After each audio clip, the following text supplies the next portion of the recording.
Hi, ഞാൻ അഞ്ജു. ഇന്ന് NCLEX റിവ്യൂവിൽ നമുക്ക് ബ്ലഡ് ഗ്യാസ് അനാലിസിസ് അഥവാ BGയെ കുറിച്ച് ഡിസ്കസ് ചെയ്യാം. എൻക്ലെക്സ് പോലുള്ള എക്സാംസിൽ ഒരുപാട് ചോദിക്കാൻ ചാൻസ് ഉള്ള ക്വസ്റ്റ്യൻ ആണ് BGയെ ഇൻ്റർപ്രറ്റ് ചെയ്യാന്നുള്ളത്. അപ്പോൾ ഈ വീഡിയോ കണ്ടു കഴിയുമ്പോഴേക്കും നമ്മൾ BGയെ ഇൻ്റർപ്രറ്റ് ചെയ്യാൻ പഠിച്ചിരിക്കും. അപ്പോൾ വീഡിയോ സ്കിപ്പ് ചെയ്യാതെ കാണുക. ഇഷ്ടപ്പെട്ടാൽ ലൈക്ക്, കമൻറ്റ്, ഷെയർ ചെയ്യാൻ മറക്കല്ലേ. പിന്നെ സബ്സ്ക്രൈബ് ചെയ്യണേ. അപ്പോൾ ബ്ലഡ് ഗ്യാസ് അനാലിസിസ് അഥവാ BGA എന്ന് പറയുന്നത് നമ്മളുടെ ബ്ലഡിൻ്റെ acid base balance, acidity, respiratory status, metabolic status ഇതൊക്കെ ഇൻ്റർപ്രറ്റ് ചെയ്യുന്ന ഒരു ബ്ലഡ് ടെസ്റ്റ് ആണ്. അപ്പോൾ ഈ ബ്ലഡ് ടെസ്റ്റിൽ കുറച്ച് കോമ്പണൻസ് ഉണ്ട്. PH, PaO2, PaCO2, SaO2, ബൈകാർബ്. ഇതൊക്കെയാണ് ബ്ലഡ് ഗ്യാസ് അനാലിസിലെ കോമ്പണൻസ്. ഇതിൽ PH എന്ന് പറയുന്നത് ബ്ലഡിൻ്റെ അസിഡിറ്റിയെ റെപ്രസെൻറ്റ് ചെയ്യുന്നു. അതിൻ്റെ normal range 7.35 to 7.45 mmHg. PaO2 75 to 100 mmHg. PaCO2 എന്ന് പറയുന്നത് partial pressure of carbon dioxide in the blood, അത് 35 to 45 mmHg. SaO2 എന്ന് പറയുന്നത് saturation of oxygen in the blood, 95 to 100% ആണ് നോർമൽ വാല്യൂ. HCO3 എന്ന് പറയുന്നത് റെപ്രസെന്റ് ചെയ്യുന്നത് metabolic status, അതായത് ബൈകാർബ്, 22 to 26 milli equivalent per litre ആണ് നോർമൽ റേഞ്ച്. അപ്പോൾ ഇതിൽ PaO2ഉം PaCO2ഉം കണ്ടു ഇവിടെ കിലോ പാസ്കൽ എന്ന യൂണിറ്റിലും വരാം. അതായത് ഓരോ ഹോസ്പിറ്റൽസിലും അല്ലെങ്കിൽ ഓരോ ലാബ്സിലും മെഷർമെന്റ് യൂണിറ്റ് യൂസ് ചെയ്യുന്നത് ഡിഫറെൻ്റ് ആയിരിക്കാം. കോമൺലി എൻക്ലെക്സ് എക്സാംസിന് അവർ ചോദിക്കുന്നത് mmHg എന്ന യൂണിറ്റിലായിരിക്കാം. പക്ഷെങ്കിൽ ഇവിടെ കിലോ പാസ്കൽ എന്ന യൂണിറ്റും ഞാൻ കൊടുത്തിട്ടുണ്ട്. ഇൻ കേസ് നമ്മുടെ ലാബ് റിപ്പോർട്ട് കിലോ പാസ്കൽ എന്ന യൂണിറ്റിലാണെന്നുണ്ടെങ്കിൽ ഇതാണ് നോർമൽ റേഞ്ച്. PaO2 എന്ന് പറയുന്നത് 10 to 13 കിലോ പാസ്കലും PaCO2 എന്ന് പറയുന്നത് 4.7 to 6 കിലോ പാസ്കലുമാണ്. അപ്പോൾ BG ഇൻ്റർപ്രറ്റ് ചെയ്യാൻ വേണ്ടിയിട്ട് നമുക്ക് ഈ 3 വാല്യൂസ് മാത്രമേ ആവശ്യമുള്ളൂ: PH, ബൈകാർബ് ആൻഡ് PaCO2. അപ്പോൾ PH എന്ന് പറയുന്നത് ബ്ലഡിൻ്റെ അസിഡിറ്റിയെ റെപ്രസെൻറ്റ് ചെയ്യുന്നു. HCO3 അഥവാ ബൈകാർബ് എന്ന് പറയുന്നത് ബ്ലഡിൻ്റെ മെറ്റബോളിക് സ്റ്റാറ്റസിനെ റെപ്രസെൻറ്റ് ചെയ്യുന്നു. PaCO2 എന്ന് പറയുന്നത് റെസ്പിറേറ്ററി സ്റ്റാറ്റസിനെ റെപ്രസെൻറ്റ് ചെയ്യുന്നു. അപ്പോൾ ഇവിടെ ഒരു ഈസി മെത്തേഡ് ഉപയോഗിച്ചിട്ടുണ്ട് നമുക്ക് BG ഇൻ്റർപ്രറ്റ് ചെയ്യാൻ വേണ്ടിയിട്ട്. ഇതിൽ PHൻ്റെ നോർമൽ റേഞ്ച് 7.35 to 7.45 ആണല്ലോ. അപ്പോൾ 7.35ൽ നിന്ന് താഴേക്ക് പോവുകയാണെന്നുണ്ടെങ്കിൽ അതിനെ അസിഡോസിസ് എന്നും, 7.45ൽ നിന്ന് മുകളിലേക്ക് പോവുകയാണെന്നുണ്ടെങ്കിൽ അതിനെ ആൽക്ലോസിസ് എന്നും പറയുന്നു. അതുപോലെ തന്നെ ബൈകാർബ് 22 to 26 ആണ് നോർമൽ റേഞ്ച്. 22ൽ നിന്ന് താഴേക്ക് പോവുകയാണെങ്കിൽ അതിനെ അസിഡോസിസ് എന്നും, 26ൽ നിന്ന് മുകളിലേക്ക് പോവുകയാണെങ്കിൽ അതിനെ ആൽക്ലോസിസ് എന്നും പറയുന്നു. പക്ഷേ PaCO2 കുറച്ച് ഡിഫറെൻ്റ് ആണ്. 35ൽ നിന്ന് താഴേക്ക് പോവുകയാണ്, അതായത് നോർമൽ റേഞ്ചിൽ നിന്ന് താഴേക്ക് പോവുകയാണെങ്കിൽ അത് ആൽക്കലോസിസ് ആണ്. നോർമൽ റേഞ്ചിൽ നിന്ന് മുകളിലേക്ക് പോവുകയാണെന്നുണ്ടെങ്കിൽ അത് അസിഡോസിസ് ആണ്. PHും ബൈകാർബും സെയിം ആണ്. ബട്ട് PaCO2 എന്ന് പറയുന്നത് നോർമൽ വാല്യൂയിൽ നിന്ന് കുറയുകയാണെന്നുണ്ടെങ്കിൽ ആൽക്കലോസിസും, നോർമൽ വാല്യൂയിൽ നിന്ന് കൂടുകയാണെന്നുണ്ടെങ്കിൽ അത് അസിഡോസിസുമാണ്. അപ്പോൾ ഇത് പ്രാക്ടീസ് ചെയ്യാൻ വേണ്ടിയിട്ട് നമുക്കൊരു കോളം വരച്ചിട്ടൊരു മെത്തേഡ് യൂസ് ചെയ്യാം. ഇവിടെ ഒരു കോളം വരച്ചിട്ടുണ്ട്. ആസിഡ്, നോർമൽ, ബേസ് അഥവാ ആൽക്കലോസിസ് ആണ് ഈ 3 കോളത്തിൽ നമ്മൾ എഴുതേണ്ടത്. അതിനുശേഷം ഒരു ക്വസ്റ്റ്യൻ ഞാൻ എടുത്തിട്ടുണ്ട്. PH 7.24, PaCO2 54, ബൈകാർബ് 32. അപ്പോൾ ഈ വാല്യൂസ് എവിടെയാണോ സ്യൂട്ട് ആവുന്നത് അവിടെ നമ്മൾ എഴുതുന്നു. ഇവിടെ PH 7.24, PH 7.24 എന്ന് പറയുമ്പം 7.35ലും കുറവല്ലേ, അപ്പോൾ അത് അസിഡോസിസ് അല്ലേ. അപ്പോൾ ആസിഡിൻ്റെ അണ്ടറിൽ നമുക്ക് PHനെ എഴുതാം. ആസിഡിൻ്റെ അണ്ടറിൽ നമ്മൾ PHനെ എഴുതി. ഇനി അടുത്തത് PaCO2 54. PaCO2 35 to 45 ആണ് നോർമൽ റേഞ്ച്. 45ൽ കൂടുകയാണെന്നുണ്ടെങ്കിൽ അത് അസിഡോസിസ് ആണ്. അപ്പോൾ നമുക്ക് PaCO2നെ എവിടെ എഴുതാം? ആസിഡിൻ്റെ അണ്ടറിൽ തന്നെ എഴുതാം. ഓക്കെ, ഇനി ബൈകാർബ് 32. ബൈകാർബിൻ്റെ നോർമൽ റേഞ്ച് 22 to 26 ആണ്. അപ്പോൾ 32 എന്ന് പറയുമ്പോൾ 26ൽ കൂടുതലല്ലേ, അപ്പോൾ അത് ആൽക്കലോസിസ് ആണ്. അപ്പോൾ ആൽക്കലിയുടെ അണ്ടറിൽ നമുക്ക് ബൈകാർബിനെ എഴുതാം. ഇനി നമുക്ക് BG ഇൻ്റർപ്രറ്റ് ചെയ്യാൻ എളുപ്പമാണ്. ഇപ്പം തന്നെ മനസ്സിലായിട്ടുണ്ടാവും ഈ കണ്ടീഷൻ അസിഡോസിസ് ആണ്. അപ്പോൾ ഇവിടെ ആസിഡിൻ്റെ അണ്ടറിൽ നമുക്ക് PHും ഉണ്ട്, PaCO2 ഉണ്ട്. അപ്പോൾ PH എന്ന് പറയുമ്പോൾ ആസിഡാണ് നമ്മൾ കണ്ടു ഓൾറെഡി. PaCO2 റെപ്രസെൻറ്റ് ചെയ്യുന്നത് റെസ്പിറേറ്ററി കണ്ടീഷനെയാണ്. അപ്പോൾ ഇവിടെ നമുക്ക് ഇത് ഇന്റർപ്രറ്റ് ചെയ്യാൻ കഴിയും റെസ്പിറേറ്ററി ആസിഡിന്റെ അണ്ടറിലായതുകൊണ്ട് തന്നെ അസിഡോസിസ്. അപ്പോൾ ഈ കണ്ടീഷൻ റെസ്പിറേറ്ററി അസിഡോസിസ് ആണ്. കഴിഞ്ഞിട്ടുള്ള നമ്മുടെ B G interpretation respiratory acidosis ആണ്. പക്ഷെങ്കിൽ ഈ ബി ജി വാല്യൂ കോമ്പൻസേറ്റഡ് ആണോ അൺകോമ്പൻസേറ്റഡ് ആണോ പാർഷ്യലി കോമ്പൻസേറ്റഡ് ആണോ എന്ന് നമുക്ക് പഠിക്കണം. എന്താണ് compensated B G A, uncompensated B G A and partially compensated B G A? Compensated B G A എന്ന് പറഞ്ഞാൽ പി എച്ച് നോർമൽ ആവുന്ന സിറ്റുവേഷൻ ആണ് compensated B G A. Uncompensated എന്ന് പറഞ്ഞാൽ പി എച്ചിന്റെ വാല്യൂ നോർമൽ അല്ല, അതുപോലെ തന്നെ ബൈകാർബോ PaCO2 നോർമൽ ആയി ഇരിക്കുന്നു. ഒന്നുകിൽ PaCO2 തന്നെ നോർമൽ ആവുന്നു, അല്ലെങ്കിൽ ബൈകാർബ് തന്നെ നോർമൽ ആവുന്നു, അല്ലെങ്കിൽ രണ്ടും നോർമൽ ആയിരിക്കുന്നു. അപ്പോൾ ഇതിൽ ഏതെങ്കിലും ഒന്നോ അല്ലെങ്കിൽ രണ്ട് വാല്യൂയോ നോർമൽ ആയിട്ട് പി എച്ച് അബ്നോർമൽ ആയിരിക്കുന്ന അവസ്ഥയാണ് അൺകോമ്പൻസേറ്റഡ് ബി ജി എ. അതായത് ഒരു ഈസി മെത്തേഡ് പറയാം, ഓർത്തിരിക്കാൻ വേണ്ടിയിട്ട് നമുക്കൊരു ഈസി മെത്തേഡ് ഞാൻ പറയാം. അതായത് അൺകോമ്പൻസേറ്റഡ് എന്ന് പറഞ്ഞാൽ എന്താ? ഇവിടെ PaCO2ന്റെയും ബൈകാർബിന്റെയും എയിം എന്താണെന്ന് അറിയോ? പി എച്ചിനെ നോർമൽ ആക്കുക. അപ്പോൾ ഈ രണ്ട് വാല്യൂസും അബ്നോർമൽ ആയിട്ട് പി എച്ച് നോർമൽ ആവുന്ന അവസ്ഥയാണ്, അതായത് PaCO2 ബൈകാർബും കൂടെ കോമ്പൻസേറ്റ് ചെയ്ത് പി എച്ചിനെ നോർമൽ ആക്കി. അതാണ് കോമ്പൻസേറ്റഡ് ബി ജി എന്ന് പറയുന്നത്. ഇനി അൺകോമ്പൻസേറ്റഡ് എന്ന് പറഞ്ഞാൽ PaCO2 ബൈകാർബോ പി എച്ചിനെ നോർമൽ ആക്കാൻ ഒന്നും ചെയ്തില്ല. അതാണ് അൺകോമ്പൻസേറ്റഡ്. അങ്ങനെ ഒന്നും ചെയ്തില്ല നമുക്ക് എങ്ങനെയാ മനസ്സിലാവുന്നത്? ഈ PaCO2ന്റെ വാല്യൂ നോർമൽ ആവാം, അല്ലെങ്കിൽ ബൈകാർബിന്റെ വാല്യൂ നോർമൽ ആകാം, അല്ലെങ്കിൽ രണ്ടിന്റെയും വാല്യൂ നോർമൽ ആകാം. അതാണ് അൺകോമ്പൻസേറ്റഡ്. പിന്നെ പാർഷ്യലി കോമ്പൻസേറ്റഡ്. പാർഷ്യലി കോമ്പൻസേറ്റഡ് എന്ന് പറഞ്ഞാൽ ഇതിന്റെ എല്ലാ വാല്യൂ അബ്നോർമൽ ആയിരിക്കുന്നു. ബൈകാർബും അബ്നോർമൽ ആയിട്ടിരിക്കുന്നു, PaCO2ന്റെ വാല്യൂ നോർമൽ അല്ല, പി എച്ച് നോർമൽ ആയിട്ടില്ല. അതായത് PaCO2വും ബൈകാർബും കൂടെ ട്രൈ ചെയ്ത് പി എച്ചിനെ നോർമൽ ആക്കാൻ ശ്രമിച്ചു, പക്ഷെങ്കിൽ പി എച്ച് നോർമൽ ആയില്ല. അതാണ് പാർഷ്യലി കോമ്പൻസേറ്റഡ്. പാർഷ്യലി കോമ്പൻസേറ്റഡ് എന്ന് പറഞ്ഞാൽ PaCO2വും ബൈകാർബും കൂടെ എന്തോ മാനേജ് ചെയ്യാൻ ട്രൈ ചെയ്തു, പക്ഷെങ്കിൽ പി എച്ച് നോർമൽ ആയില്ല. അതാണ് പാർഷ്യലി കോമ്പൻസേറ്റഡ്. അപ്പോൾ ഈ കണ്ടീഷനിൽ നമുക്ക് മനസ്സിലായി ഇത് റെസ്പിറേറ്ററി അസിഡോസിസ് ആണെന്ന്. പക്ഷെങ്കിൽ ഇത് കോമ്പൻസേറ്റഡ് ആണോ, പാർഷ്യലി കോമ്പൻസേറ്റഡ് ആണോ, അൺകോമ്പൻസേറ്റഡ് ആണോ? ഇവിടെ PaCO2വും ബൈകാർബും പി എച്ചും ഒന്നും നോർമൽ ആയിട്ടില്ലല്ലോ. അപ്പൊ ഇത് എന്താ കണ്ടീഷൻ? Partially compensated. അപ്പോൾ ഈ ബി ജി എ ഈ വാല്യൂ എന്ന് പറയുന്നത് റെസ്പിറേറ്ററി ആസിഡോസിസ് പാർഷ്യലി കോമ്പൻസേറ്റഡ് ആണ്. അപ്പൊ ഈ question respiratory acidosis partially compensated ആണ്. നമുക്ക് കൂടുതൽ ക്വസ്റ്റ്യൻസ് പ്രാക്ടീസ് ചെയ്യാം. അപ്പോൾ അടുത്ത ക്വസ്റ്റ്യൻ, pH 7.50, PaCO2 20, ബൈകാർബ് 18. അപ്പോൾ ഇവിടെ pH 7.50 എന്ന് പറയുമ്പോൾ എവിടെ വരും?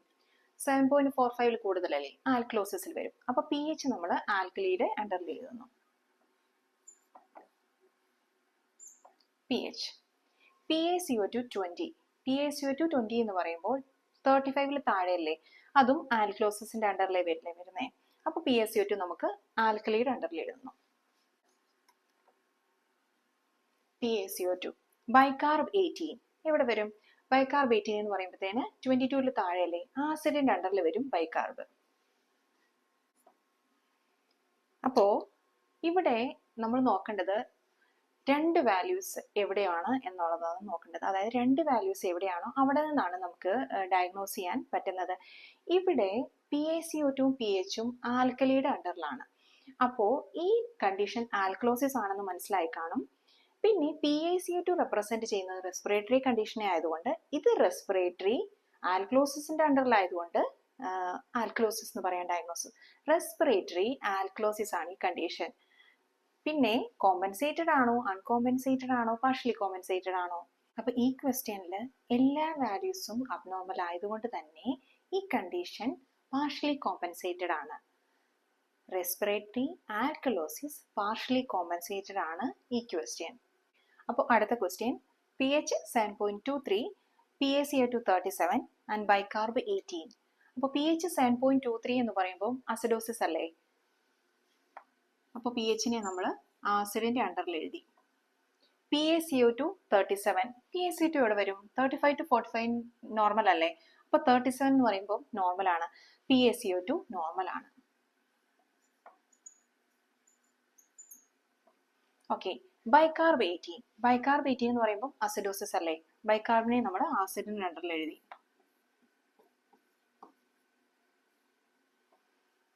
ഓക്കെ, അപ്പോൾ എന്താണ് ഈ ഡയഗ്നോസിസ്? ബൈകാർബ് എന്ന് പറയുന്നത് മെറ്റബോളിക് സ്റ്റാറ്റസിനെ റെപ്രസെന്റ് ചെയ്യുന്നതല്ലേ. അപ്പോൾ ഈ കണ്ടീഷൻ മെറ്റബോളിക് ആസിഡിന്റെ അണ്ടറിലായതുകൊണ്ട് തന്നെ അസിഡോസിസ്. ഈ കണ്ടീഷൻ മെറ്റബോളിക് അസിഡോസിസ് ആണ്. ഇനിയും കോമ്പൻസേറ്റഡ് ആണോ അൺകോമ്പൻസേറ്റഡ് ആണോ പാർഷ്യലി കോമ്പൻസേറ്റഡ് ആണോ?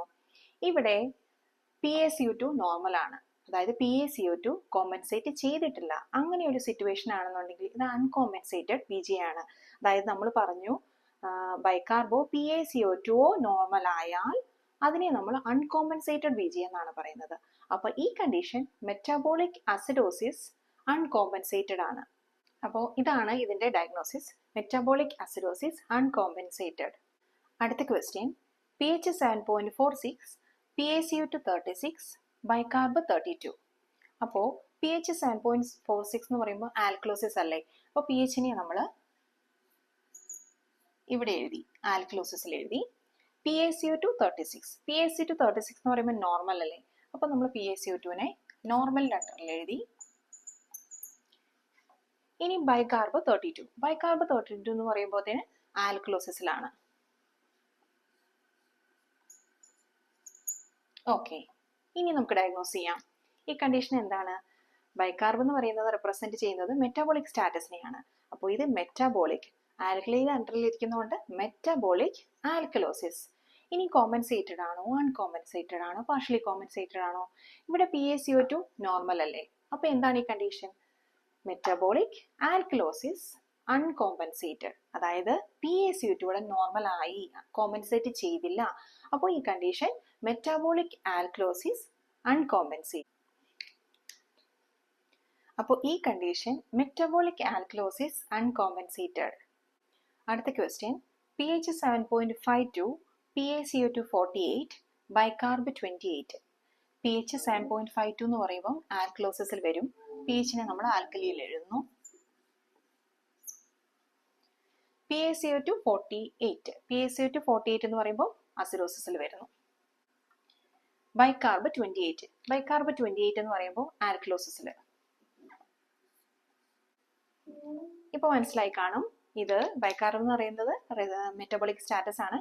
മെറ്റബോളിക് ആൽക്കലോസിസ് കോമ്പൻസേറ്റഡ് ആണോ? അല്ല, ഈ കണ്ടീഷൻ പാർഷ്യലി കോമ്പൻസേറ്റഡ് ആണ്. അപ്പോൾ ഈ BGA metabolic alkalosis partially compensated ആണ്. എന്തുകൊണ്ടാണ് പാർഷ്യലി കോമ്പൻസേറ്റഡ് ആയ? എല്ലാ വാല്യൂസും അബ്നോർമൽ ആയതുകൊണ്ട് തന്നെയാണ് ഇത് പാർഷ്യലി കോമ്പൻസേറ്റഡ് എന്ന് പറയുന്നത്. അടുത്തത് കുറച്ച് ഡിഫറെൻ്റ് ആയിട്ടുള്ള ഒരു ക്വസ്റ്റ്യൻ ആണ്. pH 7.41, PaCO2 25, ബൈകാർബ് 17. അപ്പോൾ pH 7.41 എന്ന് പറയുന്നത് എന്താണ്? നോർമൽ അല്ലേ. അപ്പോൾ pHനെ നമ്മൾ നോർമലിൽ എഴുതുന്നു. PaCO2 25, PaCO2 25 എന്ന് പറയുമ്പോൾ ആൽക്കലോസിസിലാണ്. ഇനി ബൈകാർബ് 17, ബൈകാർബ് 17 എന്ന് പറയുന്നത് അസിഡോസിസിലാണ്. ഈ വാല്യൂ ഇങ്ങനെ വന്നതുകൊണ്ട് തന്നെ നമുക്ക് ഇന്റർപ്രറ്റ് ചെയ്യാൻ ബുദ്ധിമുട്ടല്ലേ. അപ്പോൾ ഇങ്ങനെ ഒരു സിറ്റുവേഷൻ വന്നാൽ pH നോർമൽ ആയതുകൊണ്ട് തന്നെയാണ് നമുക്ക് ഇങ്ങനെ ഒരു സിറ്റുവേഷൻ വന്നത്. അപ്പോൾ നമ്മൾ pH വാല്യൂവിലേക്ക് നമ്മൾ നോക്കണം. അപ്പോൾ pH വാല്യൂ ഇവിടെ 7.41 ആണ്. 7.41 ആകുമ്പോൾ ഇങ്ങനെ ഒരു മെത്തേഡ് നമുക്ക് യൂസ് ചെയ്യാം. 7.35 to 7.45 ആണ് നോർമൽ റേഞ്ച്. അപ്പോൾ അതിൻ്റെ മിഡിലാണ് 7.40 എന്ന് പറയുന്നത്. അപ്പോൾ ഇവിടെ നമ്മൾ ഈ 7.40 നിന്ന് ലെഫ്റ്റിലേക്ക് അസിഡോട്ടിക് സൈഡ് എന്നും 7.40 തൊട്ട് 7.41, 42 അങ്ങനെ 7.45 വരെ ആക്ലോസിസ് എന്നും നമ്മൾ കൺസിഡർ ചെയ്യും. അപ്പോൾ ഇവിടെ 7.41 അല്ലേ. അപ്പോൾ 7.41 എന്ന് പറയുമ്പോൾ ആൽക്കലോസിസ് സൈഡ് അല്ലേ, ഈ സൈഡിൽ വരില്ലേ. അപ്പോൾ നമുക്ക് ഈ pHനെ ആൽക്കലോസിസ് ആയിട്ട് കൺസിഡർ ചെയ്യാം. അപ്പോൾ ആൽക്കലിയുടെ അണ്ടറിൽ നമുക്ക് pHനെ എഴുതാം. ഓക്കെ, അപ്പോൾ ഇങ്ങനെ വരുമ്പോൾ നമുക്ക് ഇപ്പോൾ ഈസി ആയിട്ട് ഇന്റർപ്രറ്റ് ചെയ്യാം. ഇപ്പോൾ ഈ കണ്ടീഷൻ PaCO2 എന്ന് പറയുന്നത് റെസ്പിറേറ്ററി കണ്ടീഷനെ റെപ്രസെന്റ് ചെയ്യുന്നു ആൻഡ് ഇത് ആൽക്കലിയുടെ അണ്ടറിലാണ്. അപ്പോൾ ഈ കണ്ടീഷൻ റെസ്പിറേറ്ററി ആൽക്കലോസിസ്. പിന്നെ കോമ്പൻസേറ്റഡ് ആണോ അൺകോമ്പൻസേറ്റഡ് ആണോ പാർഷ്യലി കോമ്പൻസേറ്റഡ് ആണോ? ഇവിടെ pH നോർമൽ അല്ലേ. pH നോർമൽ ആയതുകൊണ്ട് തന്നെ ഇത് ഫുള്ളി കോമ്പൻസേറ്റഡ് BGA ആണ്. അപ്പോൾ ഈ condition respiratory alkalosis fully compensated. അടുത്ത ക്വസ്റ്റ്യൻ pH 7.38, PaCO2 48, ബൈകാർബ് 28. അപ്പോൾ pH 7.38 എന്ന് പറയുന്നത് നോർമൽ ആണല്ലോ. അപ്പോൾ pHനെ നമ്മൾ നോർമലിൽ അണ്ടറിൽ എഴുതി. ഇനി PaCO2 48 എന്ന് പറയുമ്പോൾ തന്നെ അസിഡോസിസ് അല്ലേ. അപ്പോൾ PaCO2 ആസിഡിന്റെ അണ്ടറിൽ വന്നു. ബൈകാർബ് 28 എന്ന് പറയുമ്പോൾ ആൽക്ലോസിസിൽ. അപ്പോൾ നമ്മൾ മുമ്പ് കണ്ട ക്വസ്റ്റ്യൻ പോലെ തന്നെ അടുത്തതും അങ്ങനെ തന്നെയാണ് വന്നിരിക്കുന്നത്. ഇങ്ങനെ വരുന്ന സിറ്റുവേഷനിൽ എഗെയിൻ നമ്മൾ pHന്റെ വാല്യൂയിലേക്ക് പോകുന്നു. pH 7.38 ആണ്.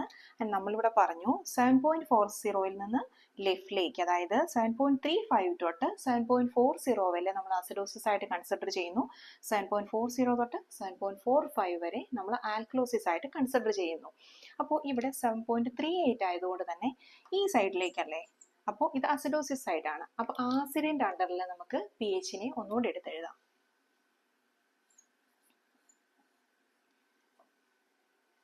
ഇനി ഇന്റർപ്രറ്റ് ചെയ്യാൻ എളുപ്പമല്ലേ. PaCO2 റെസ്പിറേറ്ററി കണ്ടീഷനെ റെപ്രസെന്റ് ചെയ്യുന്നു ആൻഡ് ഇത് അണ്ടർ ആസിഡ് ആണ്. അപ്പോൾ റെസ്പിറേറ്ററി അസിഡോസിസ്. pH നോർമൽ ആയതുകൊണ്ട് തന്നെ ഇത് ഫുള്ളി കോമ്പൻസേറ്റഡ് BG ആണ്. അപ്പോൾ ഈ question respiratory acidosis fully compensated ആണ്. അപ്പോൾ ഒരു കാര്യം കൂടെ പറഞ്ഞോട്ടെ, നമ്മൾ നോർമൽ വാല്യൂസ് നമ്മൾ കണ്ടല്ലോ. അപ്പോൾ ഈ നോർമൽ വാല്യൂസ് ഓരോ ലബോറട്ടറി അനുസരിച്ചും വ്യത്യാസം വരാം. അത് നമുക്ക് നോർമലി ഉള്ള റെഫറൻസ് റേഞ്ച് ഉപയോഗിച്ചിട്ട് നോക്കിയിട്ട് മനസ്സിലാക്കാൻ കഴിയും. അപ്പോൾ BGA എല്ലാവർക്കും മനസ്സിലായി എന്ന് വിശ്വസിക്കുന്നു. നമുക്കിനി അടുത്ത വീഡിയോയിൽ കാണാം.